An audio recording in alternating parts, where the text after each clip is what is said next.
안녕하세요. 딱딱한 뉴스를 쉽고 재밌게 풀어드리는 시사건건 홀수영입니다. 자, 이번에 다룰 이야기는 오세훈의 거짓말, 모든 증거가 다 나왔다 이야기입니다. 자, 오세훈 내곡동 땅 측량할 때 나는 간 적이 없다. 거기에는 장인과 처남이 갔다. 이렇게 거짓말을 했는데요. 이 거짓말이 모두 다 들통이 났습니다. 자, 오세훈은 추가 TV 토론은 안 하겠다. 이렇게 생떼를 부리면서 도망다니고 있는 중이죠. TV 토론회를 할 수가 없는 거예요. 이미 다 모든 증거가 나와 버렸으니 그 질문에 어떻게 대답할 수가 있겠습니까?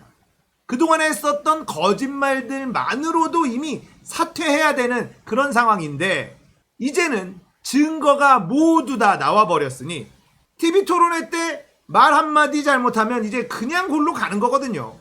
자, 오세훈은 말이죠. 여론조사에서 굉장히 큰 격차로 이기고 있었어요. 그래서 이미 서울시장이 됐다고 생각하고 있을지 모르겠습니다. 하지만 상황이 그렇게 만만해 보이지는 않습니다. 자, 오늘 사전투표 첫날인데요. 저는 오전에 빨리 가서 사전투표를 하고 왔습니다. 그런데 생각보다 사람들이 꽤 있더라고요.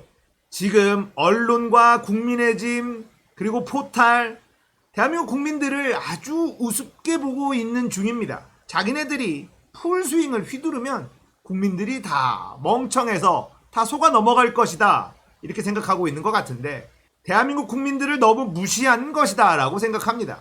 자, 오세훈은 말이죠. 내곡동 땅에 대해서 처음에는 존재 자체를 몰랐다 이렇게 얘기를 했습니다. 그 다음에는 수용되는지 몰랐다 이렇게 얘기를 했어요. 그 다음에는 현장에 안 갔다 이렇게 얘기를 합니다. 그리고는 내 마음에 없었다 이렇게 얘기를 해요. 그리고는 의식에 없었다. 거짓말이 계속 바뀌죠. 자, 처음으로 돌아가야 됩니다. 존재 자체를 몰랐다라는 것이 거짓말이라는 것이 여러 정황 증거를 통해서 드러납니다. 자, 2011년 6월 7일에 자신의 땅, 내곡동 땅이 포함된 이 주택 계획, 주택 종합 계획을 직접 발표하는 사진입니다. 이 내곡동 땅 존재를 몰랐다. 의식이 없었다. 이게 말이 안 되는 그런 장면이죠. 자, 오세훈은 측량하는 날 나는 안 갔다. 장인과 처남이 갔다. 이렇게 주장을 했는데요. 이날 이 처남은요. 경희의료원 MBA 과정 수료식 여기에 참석하고 있었어요. 거기다가 이 송 교수라는 양반은 실제 이 MBA 과정 전체 책임 팀장을 맡고 있었습니다. 그러니까 이 마무리하는 자리에서 본인이 빠진다는 건 있을 수가 없는 일이고 말이 안 되는 상황이죠. 하지만 오세훈은 또 이런 변명을 했어요. 그냥 수료증만 받았다. 감사패만 받았다. 측량하러 갔다가 딱 그 받는 그 장소에만 있었다라고 해명을 했습니다. 하지만 KBS에서 또 취재를 했습니다. 송 교수는 행사 전체를 참석했었다. 여러 사진이 포착이 됐어요. 측량하던 시간에 없었다는 확실한 증거가 나와버렸습니다. 자, 이걸로 끝난 게 아니에요. 오늘 아침에 김어준의 뉴스공장에서 생태탕집 주인, 사장과 그의 아들이 인터뷰를 했습니다. 그런데 너무나 확실한 기억을 가지고 있기 때문에 이건 빼도 박도 못한다. 오세훈이라는 것을 기억하는 사람이 너무나 많은데 생태탕 사장과 그의 아들의 증언 인터뷰는 너무나 확신했습니다. 그 인터뷰 중에 아들의 인터뷰 조금 들어보겠는데 이건 못 빠져나갑니다. 한번 들어보시죠.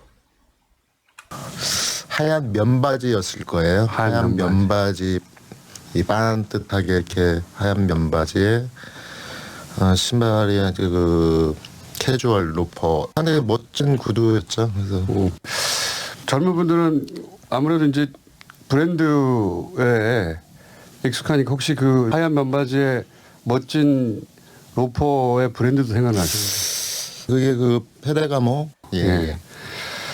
자, 생태탕집 아들의 증언은 하얀 면바지에 멋진 페라가모 로퍼를 신고 있었다. 이것까지도 기억을 하고 있습니다. 오세훈은 이제 도망 다니기 급급한 상황이죠. TV 토론에 안 하겠다라고 생떼를 쓰면서 도망 다니고 있고요. 거기다가 말이죠. 김종배의 시선 집중의 인터뷰마저도 거절해버렸습니다. 자, 선거 막바지에 돌입된 이런 상황에서 박영선 측은 인터뷰를 했는데 오세훈은 스스로 인터뷰를 거절한다? 메이저 방송국 라디오 인터뷰를? 이건 스스로 홍보할 수 있는 기회를 그냥 걷어차는 아주 비정상적인 그런 결정이거든요. 왜 그렇겠습니까? 다 털리니까. 이제는 더 이상 부인할 수가 없으니까 모든 인터뷰 다 거절하고 거리 유세만 하겠다는 겁니다. 자, 민주시민 여러분들, 오세훈이라는 사람이 서울시장에 있을 때 어떤 일을 했었는지 제가 계속 말씀드리지만 다시 한번 상기시켜 드리겠습니다. MB에게 잘 배운 그런 MB의 아바타 중에 한 명이기 때문에 대형 토목 건설 사업, 이걸 아주 좋아했던 그런 사람입니다. 세빛 둥둥섬, 경인 아라뱃길, 동대문 디지털 프라자, 서울시청 이상한 건물, 그리고 한강 르네상스 등등 말 같지도 않은 사업을 벌이면서 서울시는 12조 이상의 빚더미에 앉게 됩니다. 그러나 오세훈은 제 빚은 건전한 빚이었습니다. 이렇게 헛소리를 찍찍 늘어놓는 인간입니다.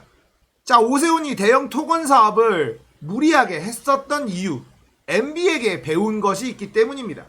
MB가 서울시장일 때 청계천 공사라든지 인상적인 랜드마크가 만들어질 법한 대형 토건 사업을 하면서 이미지가 굳혀지고 그 이미지로 대통령이 된 걸 봤기 때문에 자기도 뭔가 MB 같은 임팩트 있는 건설업 하나 해야 된다. 이게 꽂혀 있었던 거죠. 그리고 그걸 하게 되면 뭐가 좋으냐면요. 콩고물이 우수수 떨어지거든요. 경인 아라뱃길 조단위 사업입니다. 지금 경인 아라뱃길 뭐 하고 있나요? 아무것도 없습니다. 그냥 국민의 세금만 그 강바닥에 다 쳐박아 놓은 상황이에요. 아직도 거기에다 또 배를 띄우겠답니다. 헛소리죠. 그렇게 자신의 치적을 위해서 대형 토건 사업을 무리하게 벌려놓고 빚더미에 서울시를 앉혀놓고는 무상급식 초등학생들 점심 좀 먹이자, 이거 못하겠다고 시장직을 걸었던 그런 인간입니다. 그런 인간이 다시 서울시장을 하겠다라고 나선 것입니다. 이건 말도 안 되는 일이에요. 언론이 제대로 서 있었다면 오세훈이 다시 후보로 나오는 게 가능했었을까요? 대한민국 언론은 너무 썩어 있습니다. 오세훈과 박형준이 서울시, 부산시의 장이 되겠다고 나서는데 그 누구도 비판의 목소리를 내지 않습니다. 그들이 다시 권력을 잡을 자격이 있는지 언론이 충분히 검증을 해줘야 되지만 선택적인 분노와 선택적인 취재, 국민의힘 쪽에는 한없이 관대하고 민주당과 민주진영 인물들에게는 말 같지도 않은 잣대를 들이대는 이 썩어빠진 언론 때문에 이들은 지금도 서울시장, 부산시장 되겠다고 길거리에서 열심히 소리를 지르고 있는 중이죠. 노무현 참여정부 시절 그 정도 때만 하더라도 조중동이 떠들고 언론에서 일방적으로 후드려 패면 여론이 움직였어요. 하지만 지금은 안 먹힙니다. 반드시 이겨야 되는 이유 다시 한번 상기시켜드렸습니다. 자, 오늘 그리고 내일 사전투표일입니다. 투표하십시오. 꼭 하십시오. 대한민국의 민주주의의 역사를 뒤로 돌릴 수는 없습니다. 꼭 투표하시고 승리의 역사의 주인공이 되시길 바라겠습니다. 자, 오늘 이야기 여기까지예요. 공감되셨다면 구독, 좋아요, 알림 설정 부탁드릴게요. 감사합니다.